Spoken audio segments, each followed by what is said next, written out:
एक लंबे अंतराल के बाद आप लोगों से मुखातिब हूँ, तो माफ़ी चाहूँगा। लगभग 1 महीने से मैंने कोई वीडियो नहीं डाला, क्योंकि बीपीएससी की जो प्रारंभिक परीक्षा थी, उसके लिए मैं खुद अपने पढ़ाई के लिए थोड़ा व्यस्त था, जिसके कारण मैं वीडियो नहीं बना पाया।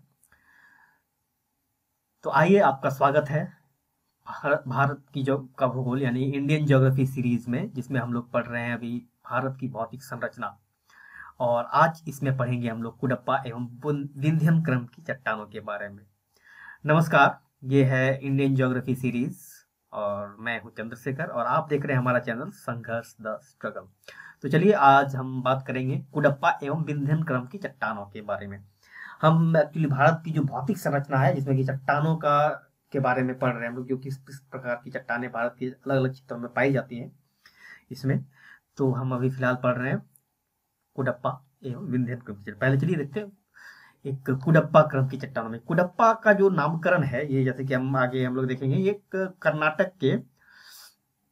कर्नाटक के जो है कुडप्पा जिले के स्थान पर पड़ा है। इसका मतलब इसमें के नाम पर इसका पड़ा है। वहां पर कुडप्पा एक जिला है और जहां पर ये चट्टानें पाई जाती है।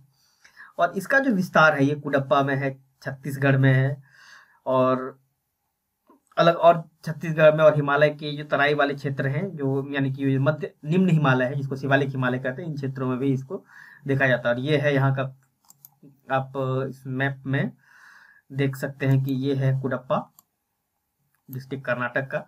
और यहाँ पर आप अब इसको थोड़ा सा और यदि जाएंगे तो यहाँ पर छत्तीसगढ़ का पठार है। इधर इधर आपको इधर ये देख सकते हैं हमारा ये ईस्टर्न घाट, इंद्रावती बेसिन, और इधर ऊपर में धारवाड़ क्रम की चट्टानें हैं। और ये है कुडप्पा कुडप्पा डिस्ट्रिक्ट और कुडप्पा क्रम की चट्टानें। और ये इसका कुछ मैप है। इसका आप यदि जरूरत पड़े तो इसको अच्छे से देख लीजिए। इसको एक बार आप गूगल भी कीजिए इसको। कुरनूल और कुडप्पा डिस्ट्रिक्ट के आसपास इसका विस्तार है। कुडप्पा क्रम की चट्टानों में जो है, इस खास के जो पाया जाने वाला है, जो अवयव है इसका, इसमें स्लेट है, चूना पत्थर, क्वार्ट्ज इससे निर्मित है। और ये क्रम की चट्टानें इसमें जो है जीवाश्म नहीं पाया जाता है। परतदार चट्टानों को परिवर्तित होने वाली इन चट्टानों का नामकरण आंध्र प्रदेश के कुडप्पा जिले के नाम पर किया गया था। ये चट्टानें ये निम्न क्षेत्रों में पाई जाती है। पहला है आंध्र प्रदेश का ये कुरनूल और कुडप्पा डिस्ट्रिक्ट, जिसके बारे में बात कर चुके हैं। छत्तीसगढ़, राजस्थान का के अलवर से लेकर ये दिल्ली तक, और लघु हिमालय जिसको शिवालिक हिमालय कहते हैं, इन क्षेत्रों में ये पाया जाता है। अलवर राजस्थान से दिल्ली तक, ये आपको अरावली के पूरब में, अरावली का जो क्षेत्र है उसके पूरब में इसे ये पाया जाता है। कुछ स्थानों पर कुडप्पा क्रम की जो चट्टान है, इसकी जो मोटाई है वो 600 मीटर तक है। साधारणतः ये जो भूसन्नति जियोसिंक्लाइन्स बने, जब टेक्टोनिक मूवमेंट की वजह से कुछ जियोसिंक्लाइन्स बने होंगे, जिसमें अवसादों के निरंतर जमा होने की वजह से इस प्रकार की चट्टानों का निर्माण हुआ। कुडप्पा की क्रम की चट्टानों का जो मुख्य अवयव है, उसमें है हमारा जो है बालू पत्थर, सैल, क्वार्ट्ज, स्लेट, और निम्न दर्जे का जो लोह अयस्क है, मैग्नीज, एस्बेस्टस, तांबा, निकल, कोबाल्ट, संगमरमर, जैस्पर आदि। इसमें सिर्फ मेटालिक, कह सकते हैं मेटालिक और नॉन मेटालिक दोनों ही तरह के इसमें पाए जाते हैं। लेकिन इसमें जो भी कोई भी है जो कि फॉसिल नहीं है, जीवाश्म आधारित जो भी मिनरल्स है, जीवाश्म आधारित जो भी खनिज है, वो यहाँ पर नहीं पाए। जैसे कोयला, पेट्रोलियम वगैरह चीजें नहीं मिलता है यहाँ पर, किसी भी प्रकार का जीवाश्म नहीं है। तो और इसमें एक जो एक सीरीज है पापागनी सीरीज जो है कि इसमें काफी महत्वपूर्ण है। इसका कुडप्पा तंत्र में पाए जाने वाला एक प्रमुख श्रेणी है, जिसका नामकरण पापागनी नदी पर हुआ है। इस नदी की घाटी में ऐसी चट्टानें देखी जा सकती हैं जिसकी, इसमें भी जो प्रमुख चट्टान है उसमें जो प्रमुखता है वो है हमारा, आप देख सकते हैं इसमें ये है क्वार्ट्ज, बालू पत्थर, सैल, स्लेट, चूना पत्थर और संगमरमर। इस श्रेणी में मैग्मा का डाइक और सील रूपों में अंतर्भेदन हुआ है, जिससे चूना पत्थर का संगमरमर, टेल्क और स्लेट आदि में रूपांतरण हुआ है। देखिए, एक चीज है कि चूना पत्थर जो है, सॉरी ये जो चूना पत्थर जो है, इसका जब ये रूपांतरित होता है दबाव में या फिर तापमान के प्रभाव में आकर, तो इसमें संगमरमर बनता है, स्लेट बनता है, और टेल्क यानी कि वो पाउडर, टेल्कम पाउडर जिसको बोलते हैं, जिसे हम लोग एक सौंदर्य प्रसाधन के रूप में, ब्यूटी प्रोडक्ट के रूप में हम लोग अक्सर इस्तेमाल करते हैं, वो टेल्कम पाउडर, वो भी चूना पत्थर का ही एक रूपांतरित रूप है। और इसमें आप एक देख सकते हैं डाइक और सील ये पाया जाता है। आप इसमें ज्वालामुखी द्वारा निर्मित जो स्थलाकृतियां हैं उसके बारे में, उसका जब आप अध्ययन करेंगे, इसका मेरा जो फिजिकल ज्योग्राफी सीरीज में इसका एक मैंने इस पर वीडियो बनाया है, डाइक और सील के बारे में, आपको वहां जानकारी मिल जाएगी, एक बार आप उसे देख लें। तो पापागनी सीरीज के बारे में थोड़ा सा आप यहाँ पर भी इसमें दिया हुआ है, इसको भी एक बार आप स्क्रीनशॉट लेकर इसका पढ़ लें।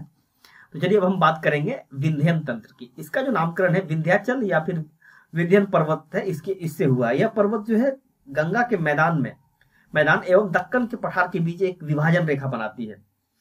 अगस्त ऋषि के बारे में भी जो कहा जाता है कि विंध्याचल को उन्होंने झुकने के लिए अगस्त ऋषि पार करके गए थे गंगा के मतलब ये उत्तरी भारत दक्षिण भारत जाने वाले जो विंध्याचल ही है जो कि इन दोनों को बांटता है। एक कहानी है कि अगस्त ऋषि ने विंध्याचल से कहा झुकने के लिए और मुझे रास्ता दो, और वो विंध्याचल झुक गए और वो उस पार गए और लोगों का आना जाना शुरू हुआ। तो ये एक प्राचीन कहानी है, ये पौराणिक कथा है। तो विंध्याचल जो है आप कह सकते हैं कि पठारी क्षेत्र और जो मैदानी क्षेत्र है इनको अलग करता है। यहाँ से यह पर्वत श्रेणी जो है राजस्थान का जो चित्तौड़गढ़ से बिहार के सासाराम तक विस्तृत है। इसमें अवसादी चट्टानों की बहुलता है। ग्रेट बाउंड्री फॉल्ट जो जीवीएफ जो विंध्यन पर्वत को अरावली पर्वत से 800 किलोमीटर तक एक दूसरे से अलग करती है। एक फॉल्ट है जिसको कि ग्रेट बाउंड्री फॉल्ट के नाम से जाना जाता है, अरावली और विंध्याचल के बीच में। चलिए इसमें आप देख सकते हैं कि ये इस जो रीजन है इसको जीवीएफ बोला जाता है, जीबीएफ ग्रेट बाउंड्री फॉल्ट।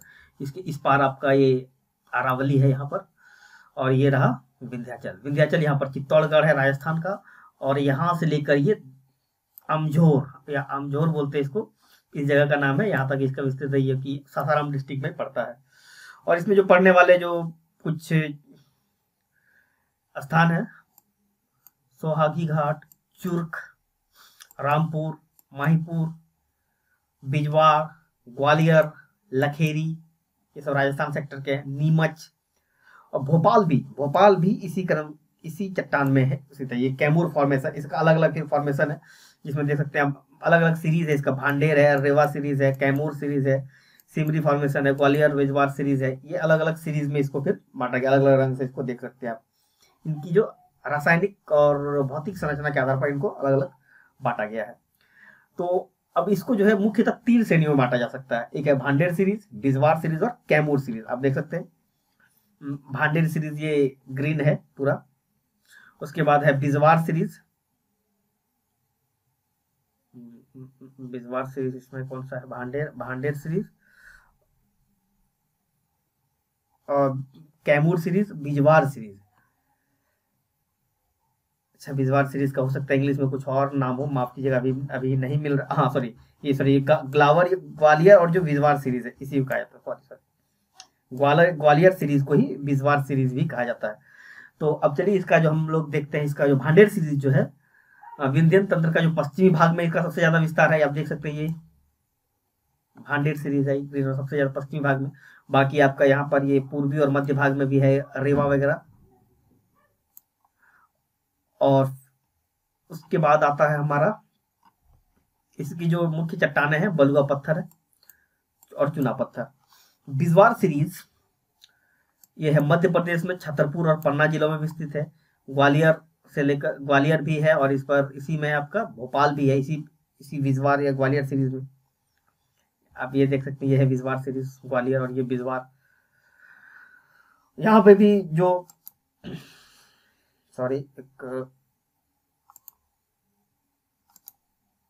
पॉइंटर था, तो बलुआ पत्थर है, और खासकर लाल बलुआ पत्थर आपने देखा होगा, जिसने लाल किला देखा होगा, लाल किला है, चाहे दिल्ली का लाल किला हो या फिर आगरे का लाल किला हो, ये दोनों जो लाल बलुआ पत्थर से निर्मित है। और फिर अगला है हमारा कैमूर सीरीज। कैमूर जो एक डिस्ट्रिक्ट है बिहार का, उसी के नाम पर पड़ा है ये, सासाराम को कैमूर भी कहा जाता है उस क्षेत्र को। तो इसमें आप देख सकते हैं बुंदेलखंड यूपी और बघेलखंड एमपी में विस्तृत है ये बलुआ पत्थर। इसका भी जो है बलुआ पत्थर कॉन्ग्लोमेरेट और सेल इसकी जो मुख्य है यहाँ पर। तो दोस्तों ये था हमारा आज का विंध्यन तंत्र और कुडप्पा क्रम की जो चट्टाने हैं उस पर एक छोटा सा एक वीडियो। इसमें आपको देख सकते, आप इसको मैप पर इसे थोड़ा देखें, गूगल मैप पर भी इसको अच्छे से आप लोकेट करने की कोशिश करें, ताकि इसको आपको मैपिंग में कोई दिक्कत ना हो। तो दोस्तों ये था हमारा आज का वीडियो। तो मिलते हैं अब नेक्स्ट एपिसोड में, जिसमें हम लोग इसके अगले मतलब नेक्स्ट एपिसोड में हम लोग इसी को भौतिक संरचना पर आगे पढ़ेंगे। तब तक के लिए